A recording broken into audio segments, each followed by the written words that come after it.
ওটা ইন্ডিয়াকে জানাতে হবে এসব। মমতা বন্দ্যোপাধ্যায়ের কত দাম আছে আমি জানি।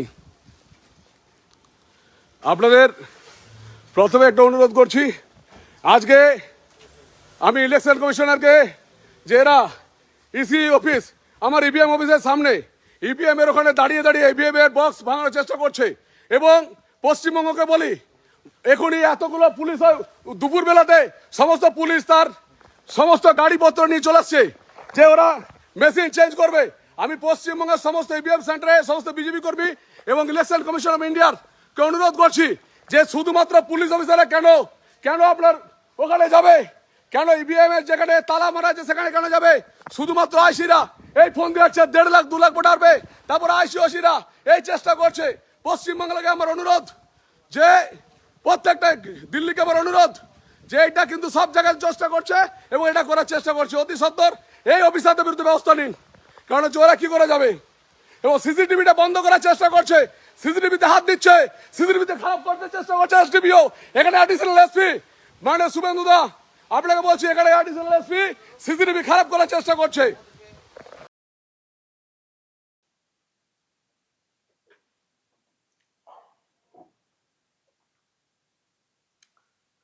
দর্শক, কিছুক্ষণ আগে সৌমিত্র খাঁ এটা ফেসবুকে লাইভ করেছেন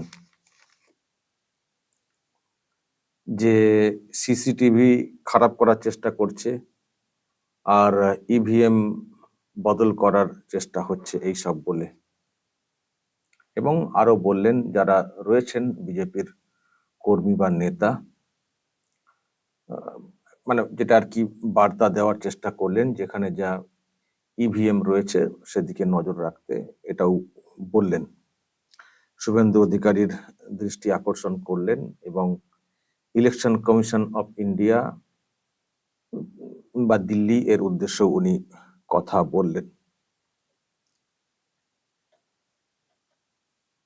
দর্শক, আমি কিছুদিন আগেও একটা ভিডিও করেছিলাম, সেটা আমার কাছে ভাইরাল হিসেবে এসছিল। ওখানেও যে অভিযোগটা ছিল যে সিসিটিভি রয়েছে কিন্তু সিসিটিভির মনিটরিং সিস্টেমটাই নেই বলতে মানে যারা থাকবেন দলের তরফ থেকে যে কিছু হচ্ছে কিনা দেখার জন্য, তো তারা কি করে দেখবেন? তারা তো আর ওই মানে যেখানে ইভিএম রাখা রয়েছে সেখানে ঢুকে ঢুকে তো দেখবেন না। সিসিটিভি রয়েছে, তার একটা জায়গাতে মনিটরিং সিস্টেম থাকবে, একটা ডিসপ্লে থাকবে কোন একটা বড় এলইডি স্ক্রিনে, সেদিকে নজর রাখবেন তারা বিভিন্ন দলের তরফ থেকে যে কিছু হচ্ছে কিনা। তা না হলে সিসিটিভি রয়েছে, আদৌ তাতে রেকর্ড হচ্ছে বা আদৌ অন আছে না অফ আছে কি করে বুঝবেন? যারা বিভিন্ন পার্টি যারা থাকবেন তারা কি করে বুঝবেন? আর যদি এরকম হয় যে সিসিটিভি রয়েছে, দেখতে সিসিটিভি কিন্তু কিছুই হচ্ছে না, অনই নেই, ওদিকে ওলট পালট সব হয়ে যাচ্ছে, চেঞ্জ হয়ে যাচ্ছে, তো সেটা কি করে ধরা যাবে? সিসিটিভি সেই কোনো অভিযোগ এলে খতিয়ে দেখার ব্যাপার এলে তখন নয় খোঁজ শুরু হবে, কিন্তু যদি সব চুপচাপ হয়ে যায় তো কি করে মানে বোঝা যাবে? তো সেই জন্য যেটা উচিত যে সিসিটিভি যেখানে যা লাগানো রয়েছে তার একটা ডিসপ্লে, ধরুন 20টা সিসিটিভি লাগানো রয়েছে, তো ওই সিসিটিভির ডিসপ্লে যদি একটা জায়গায় থাকে কোন একটা এলইডি স্ক্রিনে, সেখানে বিভিন্ন দলের তরফ থেকে যারা আর কি প্রতিনিধি থাকেন সেন্টারের আশেপাশে তারা নজর রাখতে পারবেন, দেখতে পারবেন কিছু হচ্ছে কিনা।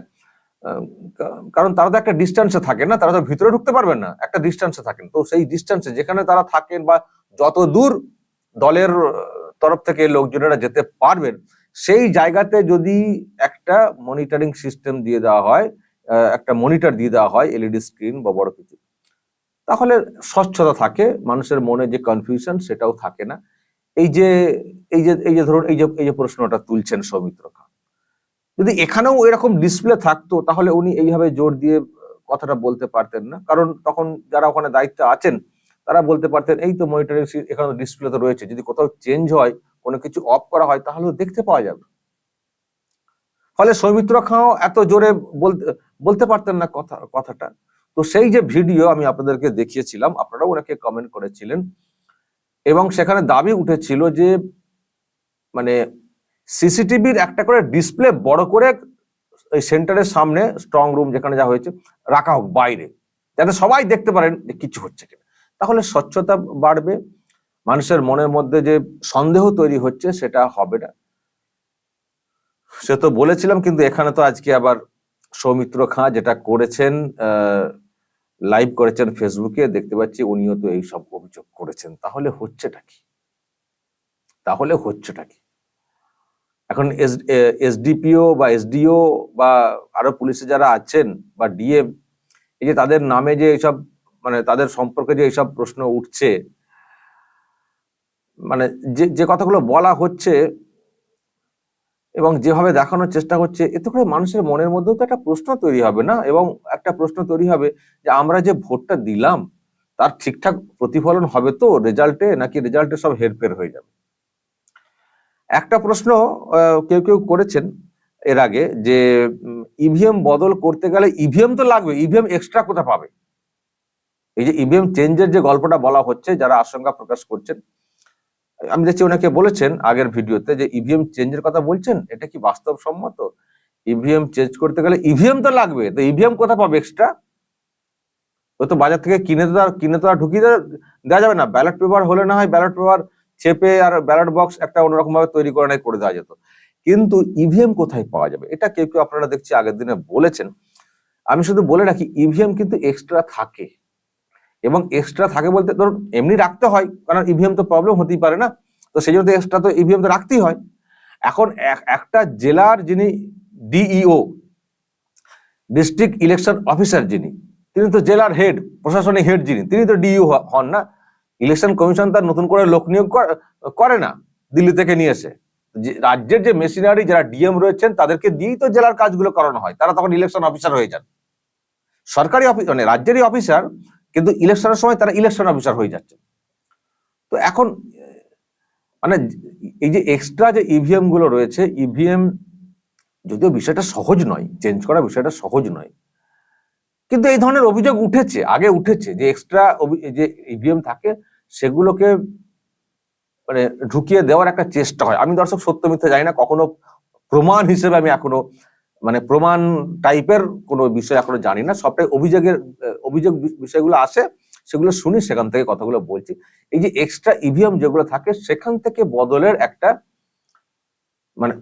মানে বদলের সুযোগ আছে, কিন্তু সেই বদলটাও সহজ নয়, কারণ অনেক ব্যাপার আছে না, সিল করা থাকে আগের গুলো, অনেক ব্যাপার আছে, সহজ নয় বদল করা।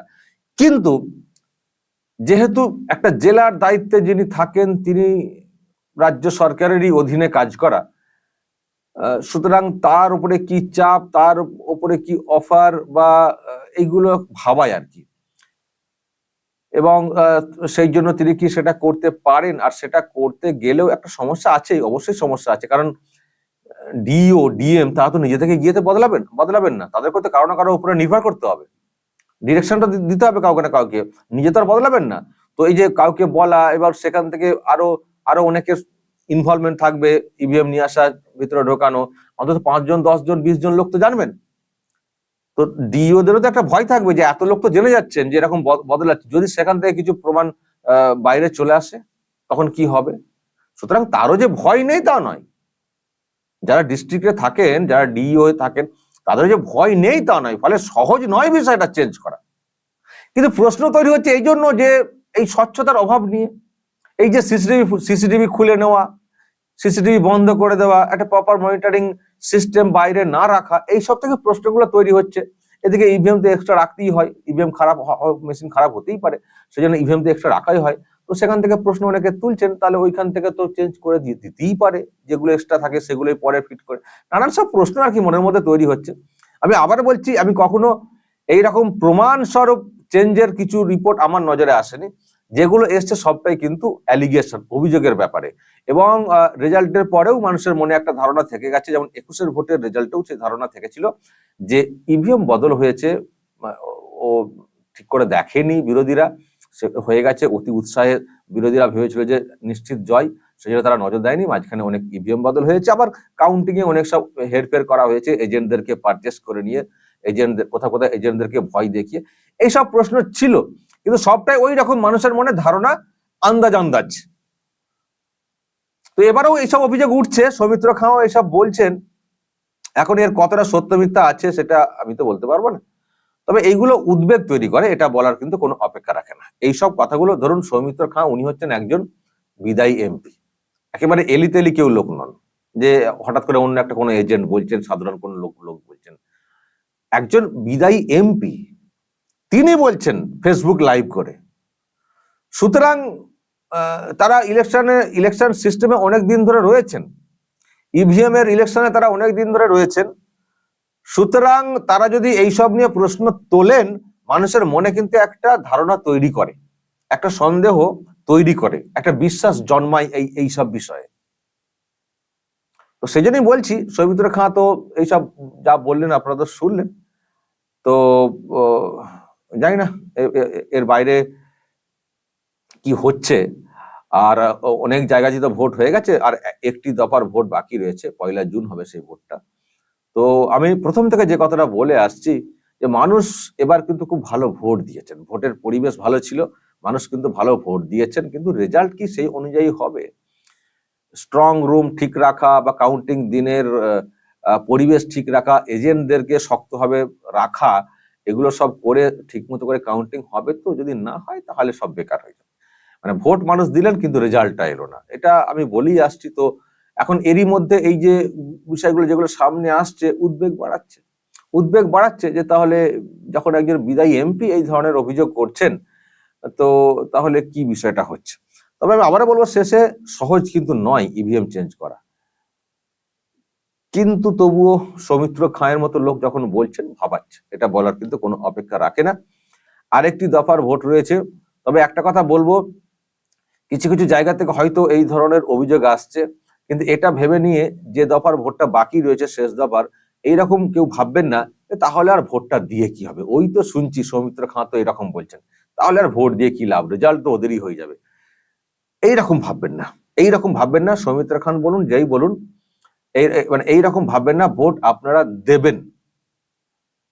এটা তো সন্দেহ তৈরি হচ্ছে, সন্দেহ সত্য নাও হতে পারে, এটা সন্দেহ তৈরি হচ্ছে। এবং একটা কথা বলবো, সৌমিত্র খান যে প্রশ্ন তুলেছেন, এর পরে যেন কমিশন যেন এসব নিয়ে একটু সতর্ক হয়, সজাগ হয়, যে সত্যি কি এরকম কি কোথাও কিছু ঘটছে, বা তাদের কি এরকম কোনো লুপহোলস রয়েছে চেঞ্জ করার, তো করার সুযোগ থাকলে সেগুলোকে কোনোভাবে ব্যবহার করা হচ্ছে কিনা, এইগুলো মানে ভেবে যেন, মানে এখনো তো সময় রয়েছে 4 তারিখ হতে, সুতরাং এইগুলো যেন তারা নজর দেয়। আমরা আগের দিনে কেন এটা নিয়ে হাইলাইট করেছিলাম, আমরা এই জন্যই করেছিলাম যে এটা সত্য কি মিথ্যা সেটার থেকেও এগুলো সামনে আনলে নির্বাচন কমিশন আর যাই হোক একটু সজাগ হবে, যে না, এইরকম প্রশ্ন মানুষের মনের মধ্যে তৈরি হয়েছে, সুতরাং বা তৈরি হচ্ছে, এইরকম প্রশ্ন না তৈরি হয়। আমাদেরকেও স্বচ্ছতা বজায় রাখতে হবে, মনিটরিং সিস্টেম খুব অটোসাটো করতে হবে, এবং দরকার হলে ডিসপ্লে বাইরে লাগিয়ে দিতে হবে, মানুষজন যে কেউ দেখতে পারবেন কি হচ্ছে ভিতরে, দেখতে পারবেন। এটা কমিশনকে অ্যালার্ট করা, এটা আমাদের অন্যতম উদ্দেশ্য। তো এটাও আজকে দেখানোরও তাই একই উদ্দেশ্য। এটার অভিযোগের কত সত্য কত মিথ্যা সেটার থেকেও এই যে বিষয়গুলো সামনে আসছে, কমিশন অন্তত সজাগ থাকুক, সতর্ক থাকুক, এবং যে ধরনের অ্যালিগেশন সামনে আনা হয়েছে সেটাকে খতিয়ে দেখুক, এটা হচ্ছে আমাদের বক্তব্য। আর যেটাই বলছিলাম, বাকি যে ভোটটা রয়েছে, মানে হতাশ হয়ে যাওয়ার কোনো কারণ নেই, ভোট কিন্তু খুব ভালো হয়েছে। অভিযোগ কিছু কেমন আসে, এবং কিছু কিছু সেন্টারে হয়তো কিছু মানে গোলমাল পাকানোরও মানে কিছু কারচুপি হয়তো হয়েও থাকে, কিন্তু তারপরেও তো রেজাল্ট তো আসে। গত লোকসভাতেও তো অনেক চেষ্টা হয়েছিল, রেজাল্ট তো হয়েছিল।